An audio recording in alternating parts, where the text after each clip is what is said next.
Here we are taking a look at Invaders from Dimension X. This is a solitaire design game by Hermann Luttmann, recently of Dawn of the Zeds fame, as well as many other games, and it comes from Tidy Battle Publishing. As I said, it's a solitaire game, and as you can see from the rulebook here, it is a fun, campy version of a marine defense against an alien invasion. As the top of the book says, they came from another dimension. Savage aliens battle galactic marines for control of our universe. We're going to look at some of the components inside the polybag. We will have a look at the gameplay, and we'll talk about how effectively this game conveys the theme and how fun or not it is to play, both from the perspective of people coming from a more hardcore wargaming angle, as well as those of you who might be interested in it, but who may never have played games where there are counters to be punched out and, hexes to be occupied. So next up, we will have a look inside the bag and see the components and what you get from Invaders from Dimension X from Tidy Battle Publishing. Let's take a look at what you get in your poly bag. This comes in a bag that's about probably 8.5 by 11. I guess it's basically the size of the rule book here. And you get a nicely printed, double-sided, glossy. It's a paper map, but it's very, very nicely printed. We'll take a closer look at it later in the video. And it has your tables and charts that you need for gameplay on the side of it. And the different sides correspond to the two different scenarios in the game. So you'll be playing on both sides of the map. You get 88 counters in the game, which are nicely done. They really don't require any type of clipping. Very easy to punch out, nicely printed, not terribly thick, but certainly adequate, and again, brightly, nicely printed, very clear. And again, we'll get a closer look at what these details are in later in the video. Here is, for those of you who are not used to getting counter sheets, it's one small, probably 4 by 7 sheet that has the counters there. As I said, 88 of them. Pretty clear, pretty easy to punch out. You also get a player aid card on thick stock. You will be referring to this. This is relevant to the chit pull mechanic that activates the AI, activates the aliens, and we'll certainly go over how that works later in this video. This is thick, nice cardstock, which is helpful because you will be pulling it out and referring to it. The other side of it is an ad from Tidy Battle showing some of their other products. So this is a look inside the poly bag, and now let's get into a little more detail about the counters and the rules, etc. So we'll take a brief look at the rule book here. It's about 10 pages, and it's thematically appropriate. And the text is a little dense, I guess, but you've got your counter layout here and examples of some of the other chits that we have, basic sequence of play, pretty standard stuff. We get some examples of movement, and we get some explanations and some of the tables that are also reproduced on the map. I would say my one small gripe about the rulebook here, we get a combat example. It's nicely printed, 4-color, sort of shiny-ish paper. My one gripe about the rulebook is that there is a little bit of a over-reliance, I think, on paragraphs at times, well, lengthy paragraphs at times when perhaps a little chart would be better. So I was missing, for example, here under the special actions of the units, I think we could have had some of this information in a little box chart for quick reference. Once you read through the rules, you don't need to, or you wouldn't need to go back and read this whole paragraph again just to try to remind yourself of what a particular counter counter's abilities are, but because we're not provided with any types of, here's a scenario, one of the scenarios, because we're not provided with any type of lists in it, it's a little overly complicated. But certainly for anybody who is a wargamer of any sort and used to much more complicated games, this will be a pretty quick read through once or twice just to get the basics down. And then again, as I said, the lookups wouldn't have been so much so if there were a few more lists like this. Here's your clear reference for what the actions are. But again, I think there were opportunities a little bit missed here to have a couple more lists like that. But overall, good, clean rule book and fits the theme. Nicely done. The last thing we'll take a look at here in terms of the components is this aspect of the map where very nicely reproduced are pretty much all the tables that you need to play. The sequence of play is very basic. You've got your activation phase, the chaos activation phase, which we've talked about, and then just checking for victory conditions. And you basically do that until you have no more chaos activation chits to pull.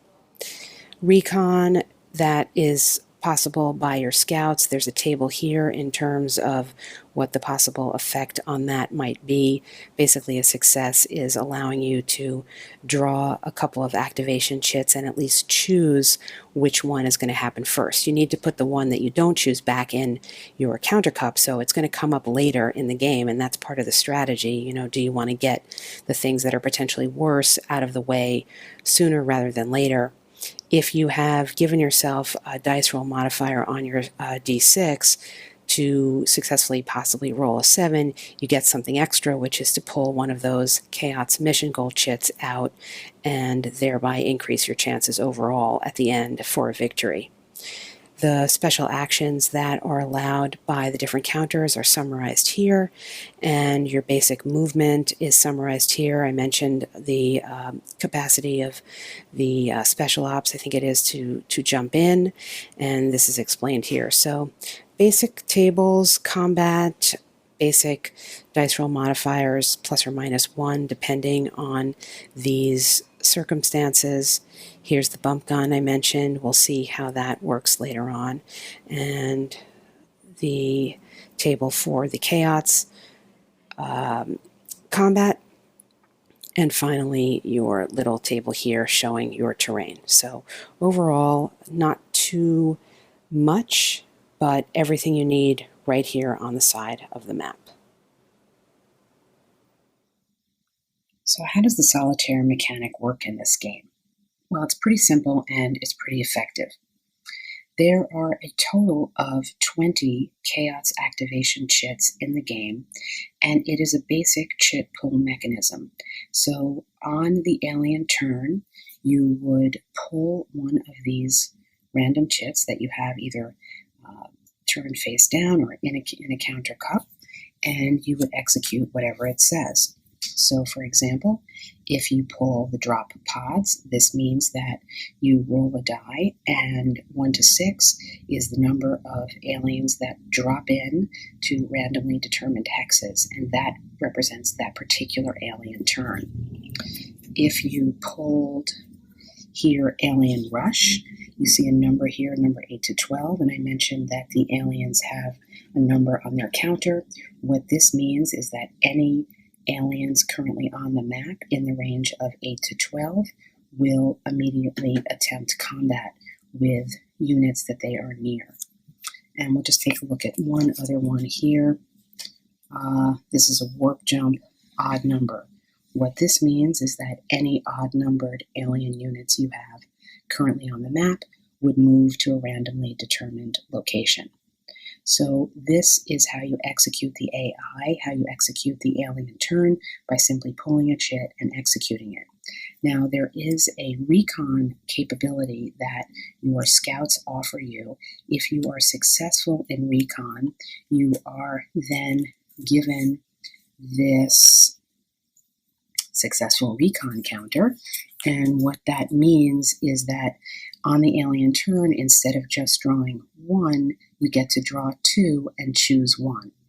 The thing is, the one you don't choose goes back in your cup, so it will come out later in the game, because these chits will completely determine the game length. That is ultimately either 18 or 19 turns long, because there are two chits that you can pull that tell you simply to pull another chit. So depending on where you pull those in the order, your game length, will be either 18 or 19 turns. But you can, as it were, either defer what you view to be the worst case scenario chits or get them over with early on.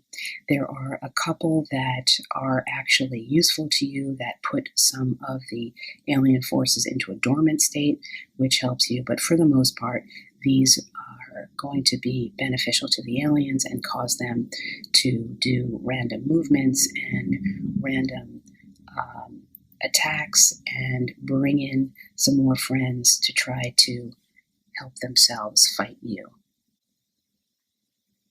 So the heart of the game are your Marines, here represented on the right by the blue counters, fighting against the Chaos units, represented here by the green. And we'll just briefly go through and show you some of the counters. I'm not going to go through everything, but just to give you a basic sense of what's represented on them, so that when we get into the examples of gameplay later on, it will make sense. We'll start here with our basic Marine squad. The number here in the lower left is the combat factor. And combat in this game is relatively easy. This represents the number of dice that you get to roll. And of course, there are some modifiers, pretty basic. We'll take a look at that table later to modify this, but you would roll here with no modifiers 4 dice. And let's say you were attempting to fight this particular unit here. The defense factor on the aliens is represented here in the lower left, and you'll see the question mark there. There's an interesting little mechanic here whereby the basic unit has a defense capability of this number if you are unsuccessful in fighting it, in which case here success would mean rolling out of your 4 dice at least 3 of them with a number higher than their defensive capability. So you'd have to, out of 4 dice, roll 3 of them with a 4, 5, or 6. If you fail to do that, then the alien gets what is known as an alien dimensional manifestation, and this marker, when you turn it over, will reveal the new defensive capability of the alien. So in this case, if you fail to successfully destroy this alien, it would, and you pulled this particular ADM chip, you would increase its defensive value for the rest of the game to a 4. There are a couple in the game, such as this one, that actually operate in your favor and would lower the defensive capability, in this case significantly, but there aren't too many of them. So that's a little bit of a risk you have in deciding to fight something. Moving on to examine the counters, here in the upper left is the movement points of each particular counter, and you'll notice here that the scouts and the special ops have a special capacity. This is a jump unit capacity. I think it's called the jump unit, which allows them on a dice roll to move into a random hex, and we'll go over how that works in a minute. So they can jump into the map really anywhere. You can attempt to land them somewhere. So that is a special capability that they have. And here we have our special ops counter that has a special piece of equipment called the bump gun. And we'll show you the small table that determines how that works, but only special ops have the bump gun that they can use. Back to the aliens, the counters on the upper left here, instead of having a movement point, have a number. And these numbers come into play when we have the chit pull that will determine the alien action, and we will explain. There are 2 counters that, when they come out on the map, remain in place and are static and do not move for the rest of the game. On the left is the alien monolith, and when that comes out, it offers a positive DRM for the aliens for various things that they do. And on the right are strong points that the Marines can build. There are 3 of them in the game, and they can be placed and built, and they offer some protection for the Marines who are near them during combat. Though there are many ways to lose this game, death is not one of them. The aliens are not here to kill you, they are here to stun you, to paralyze you, and to take you and enslave you and use them for their nefarious purposes. The 2 counters shown here depict the effects of alien combat on your Marines. On the left, we have the stunned marker, and as is pretty clearly indicated, you can see when a unit is stunned, its combat factor is reduced by 1, that's the lower left, -1, and its movement factor, represented by the arrow on the upper right, is also diminished by 1. So a stunned unit can still conduct combat and can still move, but at a diminished factor. On the right, we see the paralyzed marker. This is the effect of combat when your unit is at its most compromised, and a paralyzed unit may not move and may not conduct combat until it is rallied to turn into either a stunned unit or ultimately a unit at full health. The last counter that I want to talk about are these 6 Chaos mission goal counters, and I've shown you one here. They all have different conditions on them, and they are different ways that the aliens can ultimately end up winning. So at the end of the game, when you have finished pulling all of the Chaos activation chits, if you have not met the victory conditions for your game, for example, in the first scenario, the instant victory condition has to do with moving a certain number of units off the map, then you need to pull what is remaining of these 6 mission goal chits. Now, during the course of the game, there are actions you can take to rid yourself of some of them, but per the rules, you must at least have 1 remaining at the end, and so there's always going to be that chance that you're going to pull one whose conditions give the Chaos their major victory. So in this case, in particular, the decapitate command control means that if you have no active HQ units on the map, the Chaos units have a major victory. I'm not going to go through what they all mean. They have different conditions, and these are listed in the rulebook. I would say that to preserve a little more fun, you can avoid looking at that yourself until the end, and then be surprised at the numerous ways you could possibly lose this game, or not lose, or gain some mid-range victory if the chit is not relevant to your final position. So this is a last look at the counters in the game, and now we're going to go into some examples of how the game actually plays. All right, let's take a look here at what's going on. We've got our scout who is attempting to hide in the forest here and near a building, but there are a bunch of Chaos units creeping up. These are pretty powerful ones. A 5, well, a 3's not so bad, and another 5. And our, well, up here, this is pretty bad. Our heavy weapons guy has been paralyzed for a while, and frankly, I keep forgetting about this and need to try to deal with that. And we've got Marine Squad who's stunned. We don't have too many Chaos units on the board right now, but of course, with the nature of this game, that can change at any chit pull. That's just part and parcel of this game. So here we are. We got stunned here also with our other heavy weapon guy. So again, got to deal with that. And that's where things stand right now. Once again, the nature of this game, you got to accept it going in. It's extremely chaotic, pretty random, and there's only so much you can do to plan for stuff. So we'll take a look a few turns in from here and see what happens. All right, picking up here in the next turn, some good things have happened. As fate, it can be fickle in this game, but here it is working on our side. So what we see is I brought in another special ops here. I want to use this bump gun, and I aimed for and successfully jumped into hex 554.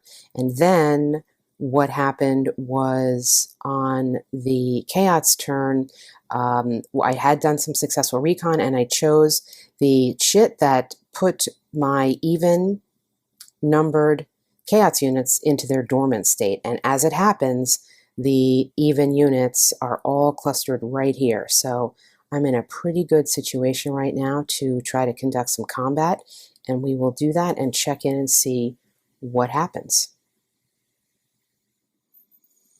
All right, nice. We had our scout here checking in and attacking this dormant warrior, and he got two modifications, one because he was adjacent and the second because we're dormant, and here was our roll of 5. So as you can see, we have a success here, so we can eliminate this fellow.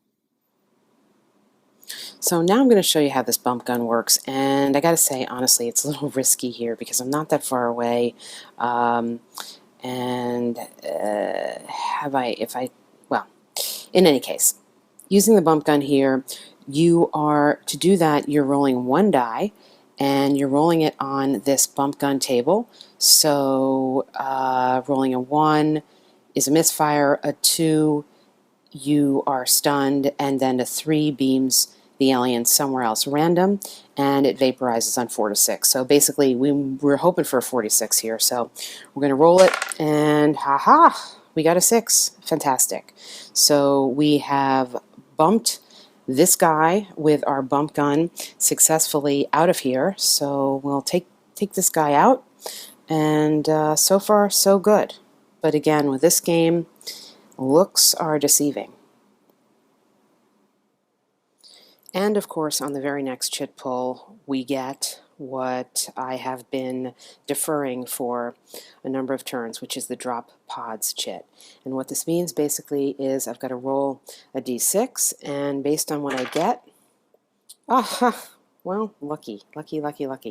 Based on what I got, which was a 1, this number of alien units, chaos units, come in randomly. So what we're going to do is we're going to choose one randomly from our cup here, and let's see what we chose. This is the guy that we got. Pretty strong guy. And then we will roll our 3 die for a random hex number and place him accordingly. So I'll come back after this fellow's placed. All right, so we rolled a 246, and could have been better, could have been worse. We came in next to, adjacent to our logistics unit, and when that happens, it will automatically paralyze that unit. So we have ended up paralyzed. We could have been smashed, so that's good. And of course, we only got the 1 alien coming in. So overall, for a getting rid of a drop pods chit, not too bad. And we are in very close to this, our heavy weapon, so we may bring that into play in the next turn against this new fellow. So here we are a couple turns later, and this is our scout. As you can see from the empty hexes around him, he was pretty successful in eliminating a lot of these chaos units, and in fact, we just had a really lucky chit pull where the odd-numbered units went dormant, and in fact we only have odd-numbered units on the board here. So all the alien units are dormant right now. We have managed to get 2 of our units for the victory conditions off the board. So there they are, waiting. 1 was out of ammo at the time. I think I can still move him if he's out of ammo. I checked the rules. If I'm wrong on that, somebody can let me know. But I've got 2 guys off the board, and we only have about 4 turns left. So things are continuing to look good here in unnamed Hexville. And we will now take our turn. You can see all of my units are turned here as inactive because I just finished up the alien turn. So I will commence with the action and come back with the results of this game. So the shifting fortunes of this game have, at the very end here, with the second to last turn happening, come back to get me. I had the choice for my last, second to last chit pull of the multi-frequency phase nullifier and the drop pods, and I was going to take my chance because I wanted to see what would happen. So I chose the multi-frequency phase nullifier, but unfortunately rolled to place it in perhaps the worst spot. So I have paralyzed the every unit within 4 hexes of this phase nullifier. I think I'm reading this correctly in terms of the radius, how it works. At least that's how I've been playing. Basically, all my guys are paralyzed. Now, to be honest, I don't think I was going to be able to win anyway, although I might have gotten a better victory condition. We're going to have to check on that because my logistics guy, my second logistics guy who I needed to get off the map to the east in order for partial, or at least to meet the conditions of one of the victory conditions, there was no way I was going to have time to do that because he has a movement factor of 2, and as you can see, he's just way too far away. So that was a little bit of poor planning on my part. I will play this out to the end to see just exactly how I lose, but this is part of the game. You know, it's random, it's fun, and it's hard to get too upset about something like this. I did make the choice, and then unfortunately, you know, that didn't end up somewhere here, empty. But earlier in the game, I benefited from a very favorable roll when I chose the other alien effect that is somewhat similar to that, the phase shift depolarizer. That ended up somewhere, you know, that didn't hurt me at all. So that's just part of the game. So here we are, we're looking at the map here toward the end of my game, and we will just finish it up with the last alien phase and see where they drop down and what they do when they get there. Well, once again, I think for the third time in this game, 3 out of 3, I rolled a 1 on the drop pod, so I am only bringing in 1 alien, which is just incredibly lucky. But so he comes in, off camera, I rolled a 155 to bring him in, and he will conduct his combat, and then we will ascertain the victory or loss of the game. Unfortunately, I tried to rally my paralyzed troops, and at 3 out of 3 cases I was unable to do that, so that could affect the final victory conditions depending on what I pull. I did, during the course of the game, eliminate 3 of the what are they called? The chaos mission goals, so that's somewhat helpful. I really haven't looked at the rules enough to know what's left, but I know there's one that has to do with paralyzed Marine units, so we'll see. We'll take a look here. We'll conduct this comment off video and then come back and ascertain the final victory or loss in this game, or I should say how badly we lost. Well, we're back, and we pulled Pillage as the Chaos mission goal chit, and this is going to be a loss to us because the condition here is if there are no active logistics units on the map, the Chaos win, and we've got only 1 on the map, and it is not active. It is paralyzed. So this is a look at the end board here. I became paralyzed here. This is the last Chaos that came out in that combat, another paralysis, and despite getting a bunch of guys off the map, we have a loss, and we'll have to go get them next time. Really, really fun game. One of those games where it's only annoying to lose because the game's over.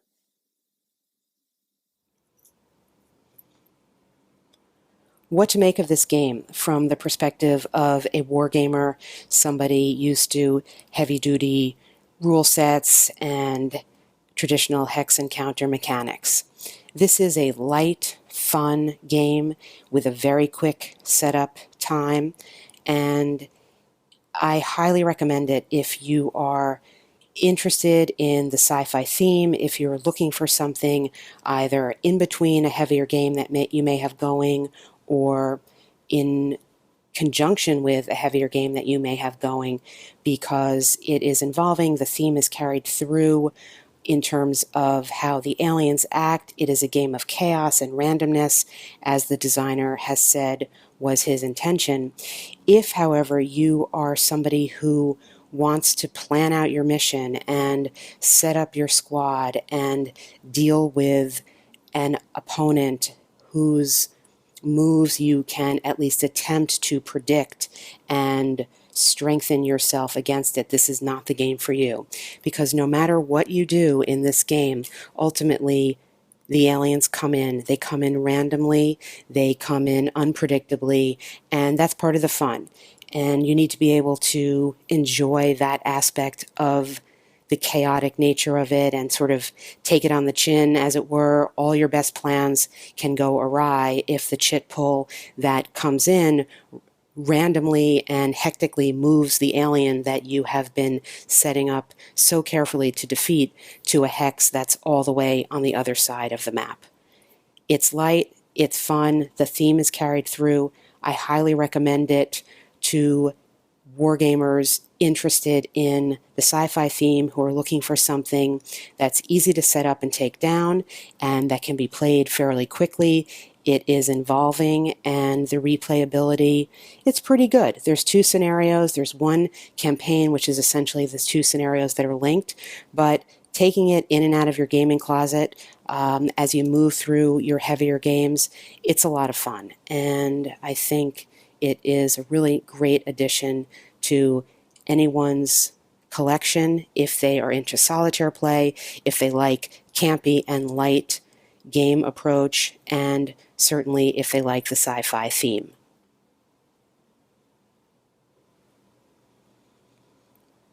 How does this game play from the perspective of a non-wargamer? From the perspective of somebody who is looking for a nice solitaire game, maybe with a sci-fi theme, but who is not used to playing with counters and maps, paper maps with hexes on them. I think this is a great, easy introduction to some of the mechanics in war games, the components, the experience of punching out counters to somebody who is used to a more involved war game. A counter sheet of 88 counters is basically nothing. It may seem like a lot to somebody who's never done this before, but it's a great introduction. It's very approachable. It's very doable. The map, though it is a paper map, is very nicely printed on glossy, smooth paper, and you really feel that it is a rich printing. You're looking at some of the map here. I've tried to convey that in the video.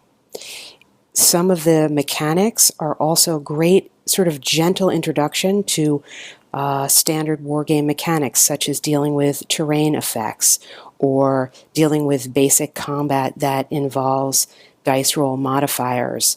And this, too, can be useful to somebody who's either trying to get into wargaming or who just wants to experience the richness that these types of mechanics offer in a way that's very approachable.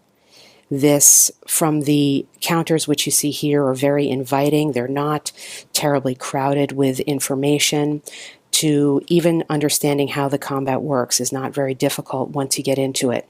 Rolling on tables, which you will get an opportunity to do in this game also, is not that complicated once you jump in and understand how that works and what that type of mechanic can offer in terms of variability of gameplay.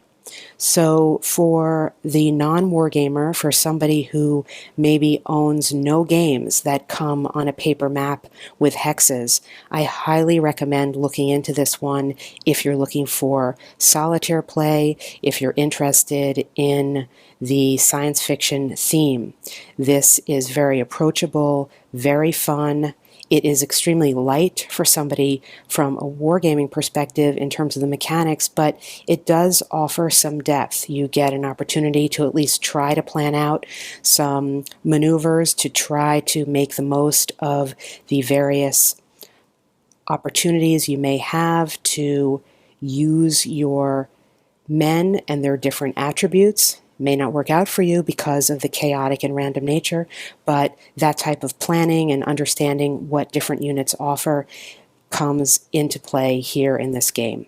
So for the non-wargamer, I would urge you to look into this. Again, if you're interested in solitaire play, if you want something fun and light and campy, Invaders from Dimension X, that's your ticket.